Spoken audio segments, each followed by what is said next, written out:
everyone. Good afternoon. My name is Debbie Larry Izamoje. I'm the CEO of Brilla Media Group Nigeria. We're Nigeria's largest sports media network. I'm very honored to be here with my esteemed session makers, I would say panelists, and it's going to be a fantastic discussion. Today we're talking about the challenges between European clubs and African clubs, and literally what we can learn from each other.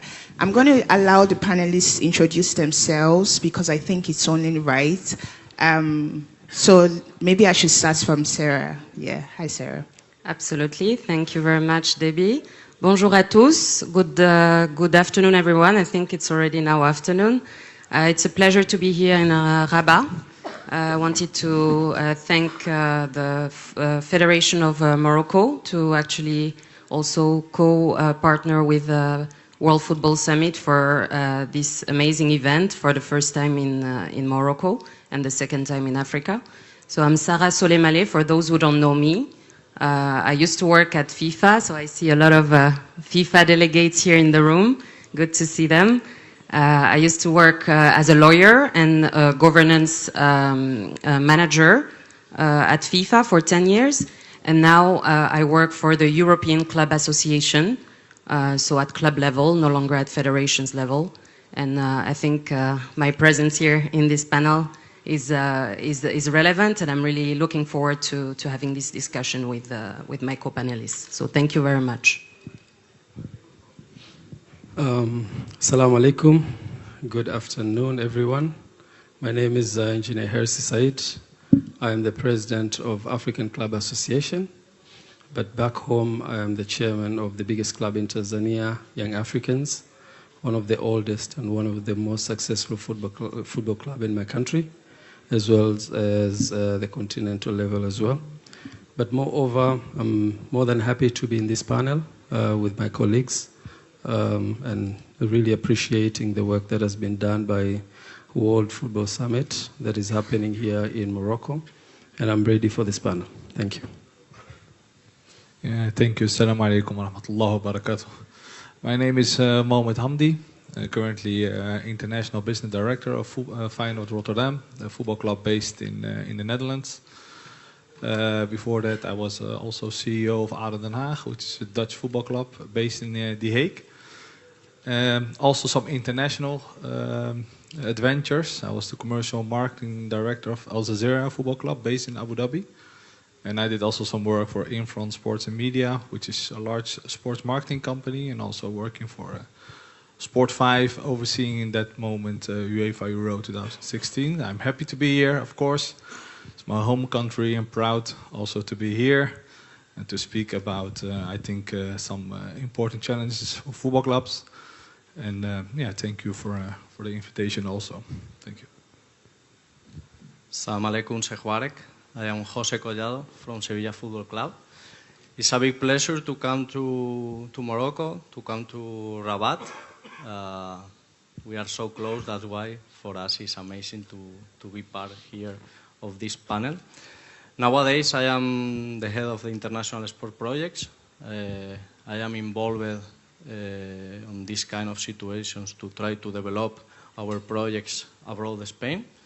But in the past, my experiences was working for Aspetar in Aspire Zone in Qatar, working to develop players for the World Cup, like fitness coach, and after that went to Sevilla Football Club to be fitness coach of the second team, first team, and methodology director. That's why nowadays, in the last year, changed a bit my role in this business part, and I hope I can share with you the different ideas that we are doing. Thank you very much. Shukran. Fantastic. So let's get right into it because we have just 30 minutes because they'll be giving me a sign from up there. So, Jose, since you're with the mic, or since we stopped with you, let's find out, what would you say is the biggest universal challenge football clubs face today, regardless of geography? And before you answer that question, how are you feeling about being on this panel? I feel I am in an amazing panel, and I'm so happy to be together with you. Regarding your question, I probably one of the biggest will be the economic sustainability in the football industry. I believe that it's very important to try to, before we were talking about that, no, to think in medium, long term, because it's important to find solutions for the future, not just think about what happened today and tomorrow. And I would like to add one more, that is to add the technology in our life, because nowadays everyone, I'm sure that we are using the intelligence, artificial intelligence, sorry. And it's very important to add it in our life, in our clubs, in our federation, in our works, because it can help a lot to take the decisions in the future. Mohammed, do you share the same sentiments in terms of technology? Would you say, what would you say are the challenges that we're facing as well? I think one universal challenge is the balancing between the financial sustainability between to be competitive. So every club wants to win, but you need also to be looking to your financial situation. And what you can see universal, if it's in Africa, Asia, but also in Europe, many clubs spending a lot of money on players. And if they don't win the league or they don't compete in European leagues to get the money back, they are struggling, then have a serious issue, to be honest. So I think that's something that is universal at the moment. And Hasi, so I want to ask you, because you have great experience with African clubs. So would we say that there's gap in infrastructure? So do you see clubs in both regions moving closer in terms of our strategies, or is there still a gap in infrastructure and management? Yeah, thank you, Debbie, for this wonderful question. I will agree with the rest of my panel members. In Africa, we have a lot of challenges. One of them that you've mentioned is infrastructure. We've seen in Europe, most of the club, they own infrastructures, including the training facilities, academy setup, as well as the stadium for the matches, which is opposite with African club, most of them. Some of the African clubs has done very well by having, competing to that level of European standards. But most of the clubs in Africa, they lack the infrastructure, which is the most important thing. You cannot develop the players to the best level if you don't have infrastructure. You cannot collect the maximum revenues from the members and fans and supporters that are coming to watch your game if you don't have the best facility when it comes to matches. And I've seen some of the clubs they're trying now to build. We've seen the likes of Ahli Club. They've shown interest of building one of the biggest stadiums in Egypt, but some of the clubs in Africa, they're lacking that. I'll give you an example of my club, Young Africans. It's one of the oldest football clubs, 90 years of age, but to be honest, we haven't owned the stadium of our own. But based on our leadership, with the help of the government, in the next 1 year, we'll be building a stadium. And we have done a research. It shows that when you have the modern stadium, you will increase the revenues from that angle and eventually help your club economically being sustainable to operate the operations. So infrastructure gap is there between European clubs and African clubs. I was going to do a follow-up question, but I think I would leave that to the audience. So once we're done, we'll leave the mic open for anyone that has questions. So I'll leave my follow-up question because I was going to ask you something about the stadiums. Sarah, what do you think? Do you see that clubs in both regions are moving closer in terms of management, or is there still a gap in how African clubs do things versus the European clubs? So I think for the benefit of the discussions, we split between European and African, but both regions have really quite a diversity in composition. So also in Europe, if you check the western side of Europe and the eastern side of Europe, the northern and the southern, it's quite different in terms of management. And I would say it's quite similar here in Africa. But for the sake of the discussion, taking both continents, I think there are similarities, especially with respect to youth football development. I think on both continents it's quite understood that when you invest in youth football and that you can then sell players, that basically allow you to have a revenue stream. So that's something that both continents have understood. Where I think there is still a gap between both is, of course, as mentioned by President Raisi, in terms of infrastructure. I would say also in terms of facilities on medical staff. So, for instance, in a lot of top European clubs, you have medical staff that is all year round dedicated to accompanying players and the clubs, and basically also raising standards. It's something that you rarely see, I think, on the continent. And another aspect as well is the stability in governance. I would say you have a lot of emerging regions on the African continent where you face difficulties in view of unstable ownership. You may face also difficulties related to, let's say, political interference in the club management, and also with respect to poor league structures. So I think it was mentioned by the previous panel that ensuring that there is a coherent system and culture with proper structure would allow those gaps to be filled out. So yeah, that's my analysis. I love that you've taken this conversation into youth structures and talent development, because that's very important when we're comparing European clubs and African clubs. So I'm just going to touch on what you said. How do governance policies affect youth football structures, and especially in contexts where there's public and private investments? What are your thoughts on this? Well, I think it's inevitable. It's already happening. I think it's just a question of understanding how do you structure it, how do you frame it, how do you ensure there is safety around it. I noticed that there is probably weak club licensing and academy regulations in the way it's enforced. So they do exist on the continent, but the enforcement is quite divergent. So I think it's an important aspect. Why is it important? Because I think there are many academies that are private on the continent, and by being private and not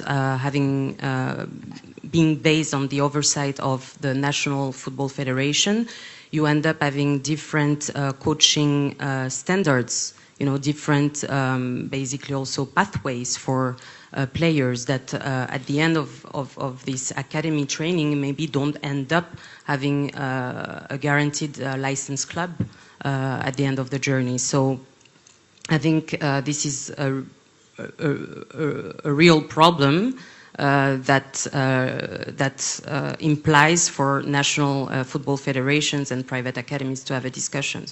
We also speak about training rewards. So being privately owned, not being recognized by the national federation, it implies also that you miss a bit this spot on the training. So I would say my analysis on the club licensing and academy regulation could be improved. I think also young players are not, let's say, very well protected. You see a lot of pre-contracts on the market.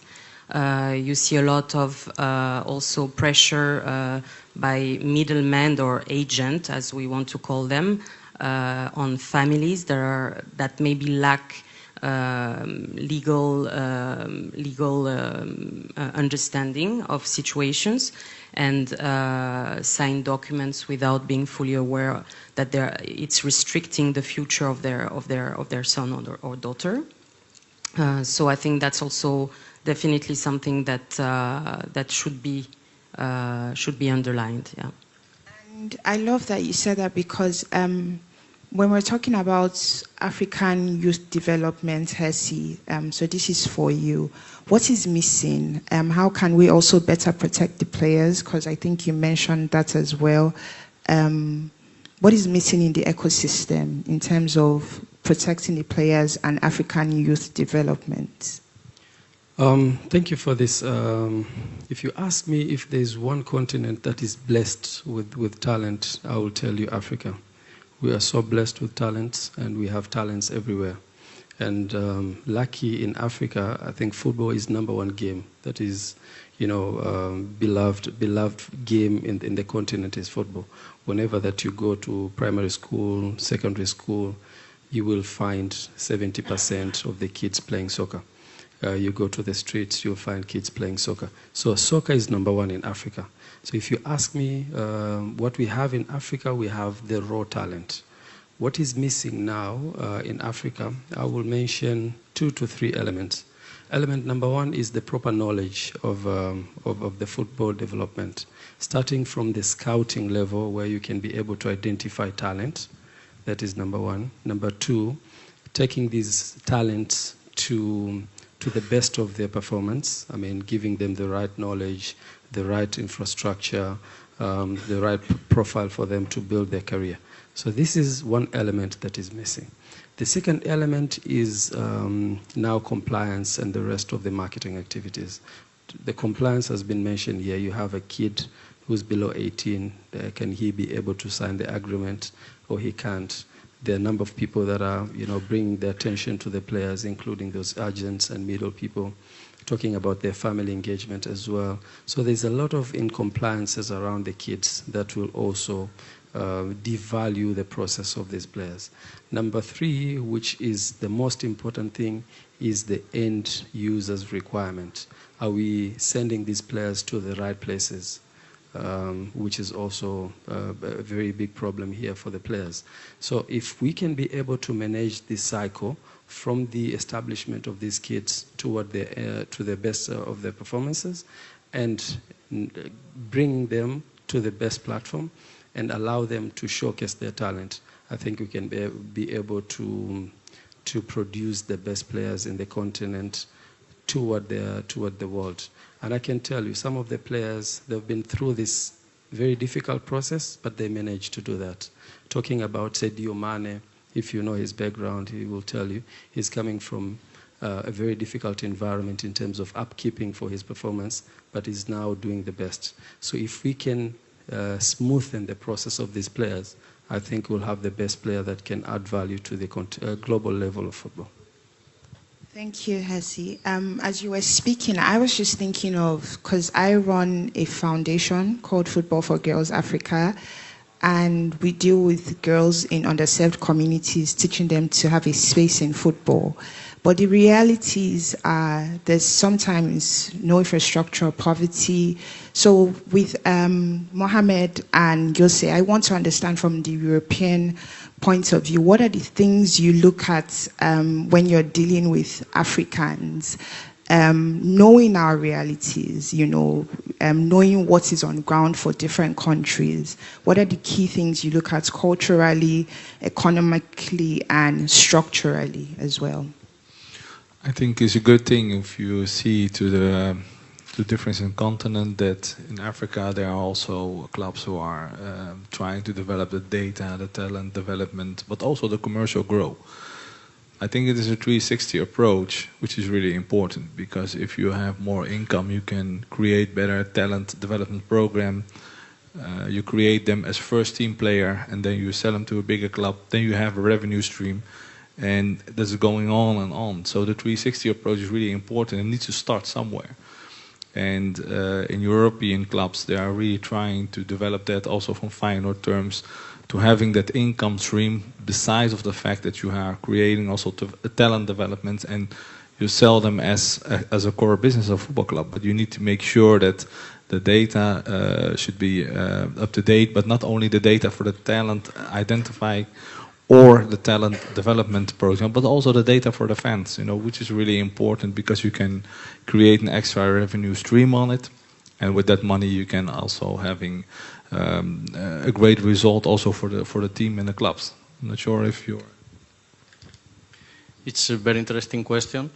In my opinion, when we are thinking to move abroad Spain and thinking in other countries and try to develop some projects in this case in Africa. First of all, we totally understand that there are this gap in the economical levels, but we need to understand the context. We usually try to find a key person, a person that is really know the context, because I am from Sevilla, from Spain, but I don't like the copy-paste. I mean, that I cannot make the same that I am doing in Sevilla, here in Rabat, probably, okay?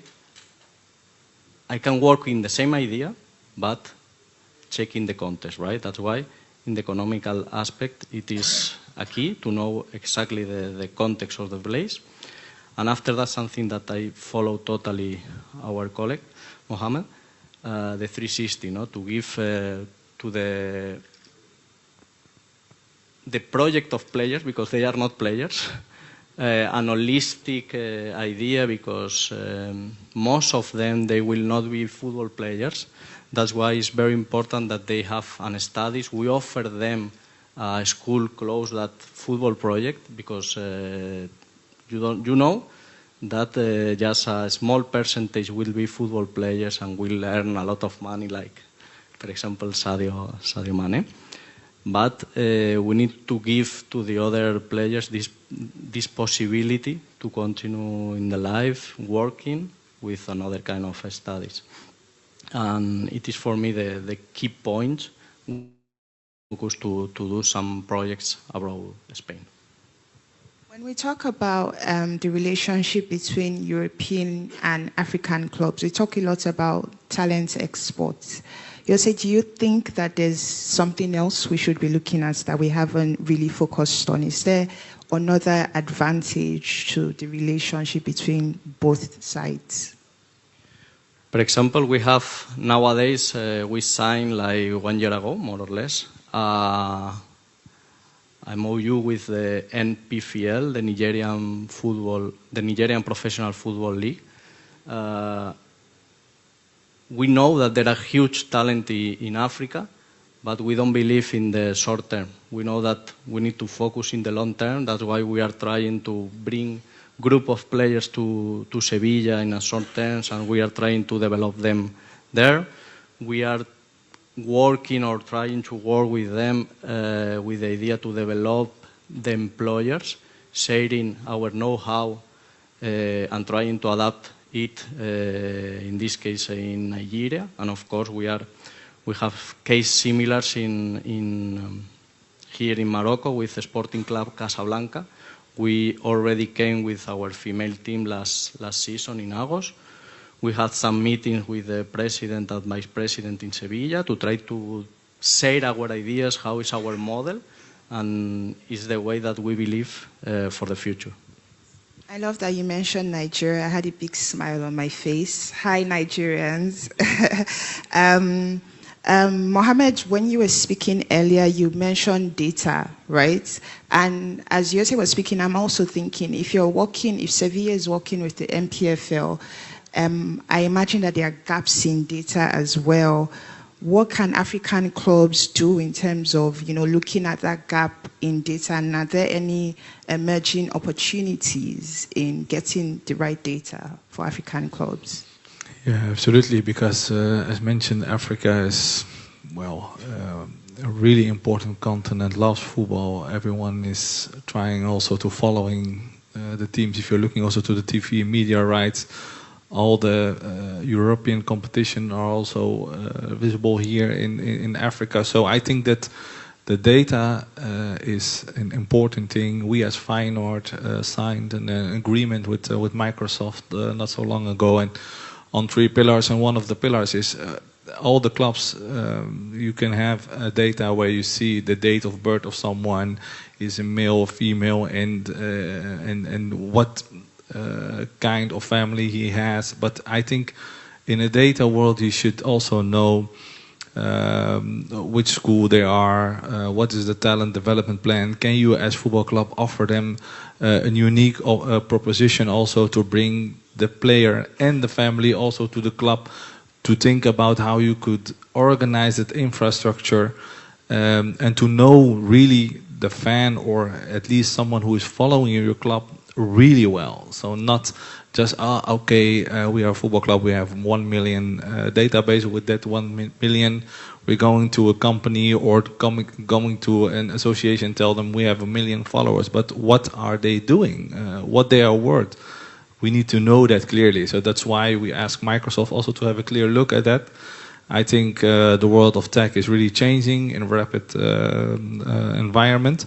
And I think that the football clubs, Africa, Europe, Asia, we need to come together. We need to close the bridge. You know, there's a gap, not only in infrastructure, but also we need to work closely together, because end of the day, the football is globally, right? So there's one big family, and all the people you need to engagement with each other. And I think that will be helping the football in the evaluation, also in the data use, let's say, for Africa and Europe. Yeah. Raisi, when we talk about using technology, are there affordable, practical tools that African clubs can implement, can use? I mean, thinking of budgets as well, money, you know. So what can African clubs do using tech tools? Yeah, first and foremost, I would like also to add the question that you sent to Jose regarding the what relationship beyond beyond selling players. I'll give you a typical example of a football club in Tanzania called Young Africans, where I'm the chairman. In 2016, we had a very difficult moment of losing a chairman and a sponsor at the same time. And it was kind of old-fashioned situation where a chairman is the one financing the team and do everything for the team. And we went to a very difficult moment of even be able not to pay the salaries and run the club. So, but it's the biggest football club in Tanzania with the biggest fan base in the country. So we came up in 2020, we came up with a project called Transformation. And it's one of the things that I would like to share to the other African clubs and football people. We came up with that project, and the reason behind was to get the best of what we have as a football club. And what we did is we were looking at the clubs in Europe and see how can they be able to run their football club profitably, starting from the club ownership to the structure of the administration to the fan engagement process. So these three elements were the key. And we engaged a company called La Liga, which is it's a company that runs football in Spain. And they invited us and become our consultant when we were learning about three elements that I've mentioned earlier on. So we learned about the club ownership, and we saw that our club was a private football club. But is there any best practice that allows this type of ownership that can be able to, you know, build your club financially well and be capable to run the operations? And then number two was the structure. What are the departments around football? We used to have this normal, like you have a chairman, you have a secretary general who runs the club. And the secretary general, obviously, is the one who's paying. He's a finance guy at the same time. He's the one managing the games and all this stuff. So we went to learn other departments that can add value to your club, including the communication department. Nowadays, through communication, you can be able to get money out of it. Through legal departments, through football development, and all other departments like marketing and sales that were not part of football in Africa at that time. And the third element that we went to learn was the fan engagement. We as young Africans, we used to have the massive fan in the country. But can we be able to get the value from them? Can they add financial value? Or it's just them celebrating when we win or being sad when we lose? Can we go beyond that? And we managed to learn from La Liga. And to be honest, it's a club of members where they used to pay a small amount of money, like $1 a month and $12 a year as membership fees. And I can tell you in 2020, we were collecting $10,000 from the members. When we learn now from Europe, from La Liga, and be able to implement the system, customized based on our nature and our culture in Africa, I can tell you the next year, which is season 21-22, we managed to collect $1 million from the members. From $10,000 to $1 million. And these members were looking at the platform and see how they can be able to add value financially, and they can be able to register and become a member of the club, and they pay their membership fees. So we created a database that we learned from Spain. That database allows them to register and pay their membership fees. And there were a number of ways that we used to make sure that all these members registered. We went to the bank, signed an agreement with the bank, and allowed the bank to be one of the registration platform. So when you go there as, let's say, a CRDB customer, one of the bank in Tanzania that has branches across the country, you go there, you register yourself and become a member of the club, and they give you a card which is co-branded. It's a debit card or credit card of the bank, but at the same time gives you all the information as a member of the club. And they deduct your membership fees from your account. If you're a new member, you fill one form, and that form gives you an opportunity to open an account, at the same time be a member of the club. So we learned from Spain and customized based on our nature in Africa and managed to introduce the platform to the country. And I can tell you, since 21-22, the club is doing very well in terms of the structure. We managed to pull a number of members and funds. We managed to pull more sponsors through the same database. We managed to bring the clubs very close to the supporters. Performance on the pitch was very well. I can tell you from 2021, we won everything in Tanzania, including the league, FA Cup, but as well as on the continental level, we managed to go all the way to the final of CAF Confederation. So there is more that we can collaborate with Europeans, not only selling players. We can learn their system, we can learn the administration style, we can learn how are they performing and customize based on our countries and our culture, and be able to do very well. I'll tell you something. When you said $1 million, someone almost gave you a round of applause. I caught that in the audience. So I guess what we do have in common is we all like money. You know, we all want to make money. Before I come back to you, Sarah, I just want to mention that we're opening this up to everyone now. So if you have a question, we'll take maybe one or two. And maybe, Sarah, you answer the last question I have. I had quite a list, but I'm sure I can engage you later. I love that he mentioned fan culture, branding as well. So that's how I want us to wrap up. How can African clubs build global brands, you know, without losing the essence of our African pride, you know, our local pride? Yeah. Yeah, actually, that's the whole debate here. I think there is a specificity on the continent that you will find nowhere else, and that shouldn't be lost. I think the point is not to do a copy-paste of what Europe did, as mentioned by Jose. It's not. It's absolutely not the point. I think the local specificities and the identity of each club on the continent need to be respected, need to be nurtured, need to be celebrated. So that's something to be really kept in mind. But it's true that we are on this global scale in football. And there is also global ambition from most clubs that are in Africa, also in Europe and in America and elsewhere. So I think it's an interesting debate. To me, that's a balance to strike.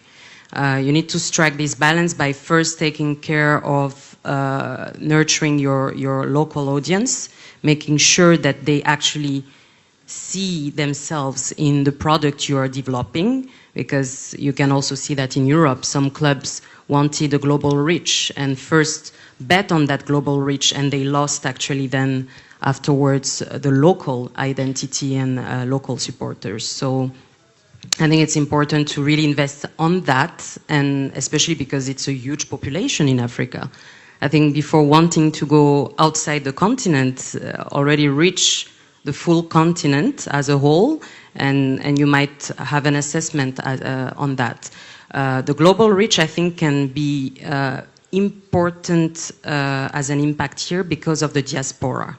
I think I see a lot of people in the room. I'm not even sure whether they are based on the continent or if they're, like me, part of the diaspora. So I think it's important to also leverage that, you know, to make sure that the first ones that are being that are identifying with whatever project a club on the continent is doing that is the diaspora. So there are many ways to do it. Of course, like, I don't know, limited jersey collection for diaspora abroad, or I had a discussion with President Herzi as well. There is a way to ensure membership is taken not only on the continent but also abroad with the diaspora through branches. The system put in place by Young African in this respect is amazing. I don't think I've seen that on the continent, so more questions should be directed to him. Sorry about that, President. But it's a good example. What they are doing is a really good example on how they are leveraging the local audience, so in Tanzania, but also abroad, based on their value that is also the diaspora. Fantastic. And we'll just take 1 or 2 questions from the audience and we'll wrap this up. Yeah. Okay, we have 1 question here. Okay. It's coming.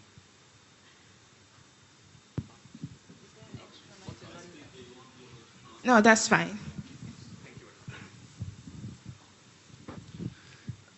Thank you very much, and congratulations to all the panelists. Quite a lot of interesting things here. My question is probably directed to President Herzi. I mean, I'm a club president since 2011, and I don't see communication between clubs in Africa. And I wonder, how do you manage, I mean, that relationship with the clubs? Because I think it's good to learn from Europe, but I think it's also, I mean, the base should be that we should be learning from each other before we can go out. This is something that I wanted to know, how you're running that communication with the club and how we can get in touch on a permanent base, having a platform like you have a platform for your club. The second one is the business model, and I don't believe today that we can build on the same business model with Europe because of the different things that are not the same. But yes, we can be inspired. I think you did something great in being inspired by what La Liga is doing, and then we need to adjust to the specificity, like Sarah was saying before. And how do we build a sustainable business model for our club? Because I don't think today any African club can build the Paris Saint-Germain model or Barcelona or some other club. So we need to find money, like you were saying. Money is the key, but it's not always the solution. We do have other ways of building, of finding money, but again, for me, it starts and finishes from learning from each other's experience and then building on that. Thank you very much. Thank you. And just one last question here, and maybe we'll wrap it up, and you can meet the speakers after. Thank you very much. My question is also to Engineer Herzi, and it's a question on posterity. So how do we inspire this current generation to pass down the enthusiasm, the passion of African clubs down to the next generation? And I'm asking this because what I notice about European clubs is, you know, your dad is an Arsenal fan, you're born into Arsenal, and it's the whole family that becomes an Arsenal generation, right? So, but what is the hope for African clubs in that line? What's your thoughts about that? Okay, Engineer Herzi, I just want to appeal to keep it quite short as well. Yes, thank you. Thank you. My President, which club are you from? Senegal. Very good. Thank you for that. So I would like to introduce about ACA. It's African Club Association. It's an association that was created very soon through the platform of CAF under the President Motsepe. We all know that Motsepe is coming from the background of football clubs, Mamelodi Sundowns. He thought there's a very good reason of these clubs coming together. We all have this competition that we have locally and continentally, but we need to have an association which will bring all the clubs in Africa together. So I would like to take this opportunity to appreciate that work has been done by President Motsepe and the ExCom of CAF. I can see the former Vice President of CAF is here, my brother Waberi, and some of the ExCom members here of CAF. So that decision of allowing ACA to be registered is a reason of having the clubs coming together. And a few months ago, we signed an agreement, the MOU with Morocco. The headquarters will be here of ACA, African Club Association. And as we talk now, the registration is on the process. We're finalizing the registration of ACA here in Morocco. And thanks to the president of the federation here, our brother Fauz, and the government of Morocco for supporting ACA establishment. Under this ACA establishment, all the clubs will be registered and become one. We will be able to see our challenges that we're facing continentally. We can be able to find solution altogether. So this is a very good platform, and we will reach to all the clubs in the continent regarding the matter of ACA. And through that, we can be able to learn the best practice from one another, from the clubs in Senegal, to the clubs in Morocco, to the clubs in Algeria, the clubs in South Africa. And definitely, before jumping to a level of going to Europe, we can start with our own. We have amazing setup in Africa, and I can tell you, based on this transformation that Yanga has done, we have invited a team called Tipi Mazembe from Congo. They came to Dar es Salaam and understand and learn the entire transformation Yanga has done. The township rollers from Botswana, they flew all the way from Southern Africa to East Africa to learn what is happening. A club from Kenya, Gor Mahia, and the the opponents of Gor Mahia, which is FC Leopards, traveled from Nairobi to Dar es Salaam to learn this thing. So under ACA, we can be able to share the best practice, and definitely before going to Europe, we can be able to sort out our issues. That's number one. Regarding the energy that we have with the kids and boys in Africa, the best practice is to promote our local leagues. I can tell you, 4 years ago, when Manchester United is playing in the EPL or Arsenal is playing EPL, nobody never had any interest of looking at the local games. But I can tell you now in my country, it has been upside down. People are going for the local matches rather than this EPL and Spanish La Liga. I can tell you, Jose is there. He was representing La Liga in Africa. They're now struggling to bring the best as they used to have from the media channels. In Tanzania, the media channels are focusing more on the local, and we have 16 teams in the league, 270 games broadcasted live in a year. So in that regards, there's a lot of attractions for the locals to watch their local leagues. So we will start with the clubs by signing the best players, by providing a better platform for competitions, by creating awareness of our local leagues. We will be able to pull this new generation. And we have to add, this new generation are IT established. We have to change our model of communication, engaging a lot of social media, creating attractions on those platforms, where these generations are not like the former generation where they go to the stadium without promotions, without adding value. Some of the games in my country, and I've seen CAF doing a lot, you have a big game, you attract more people to come, you add more value, sometimes you provide musical concept within the games, a performance of a musician. So we need to integrate some of the elements that fits this new profile and new generation so that we attract them to come to football. Thank you. Thank you. Fantastic, fantastic. I don't know if anyone has any last words before we wrap up the session. Last words, anyone? Anyone? Okay. Thank you very much for joining our session. I hope that you found this as interesting as I did. My takeaway is that we need to tell our stories more as well. And I think that's the job of the media. Maybe that's why I just always think of, because I work in the media. Thanks for joining us. Thank you to Sarah. Thank you, President. Thank you, Mohammed. And thank you, Jose. Thank you, everyone. And please meet us behind. All of you that had questions that couldn't get the mic, please feel free to engage with the panelists and enjoy the rest of your day.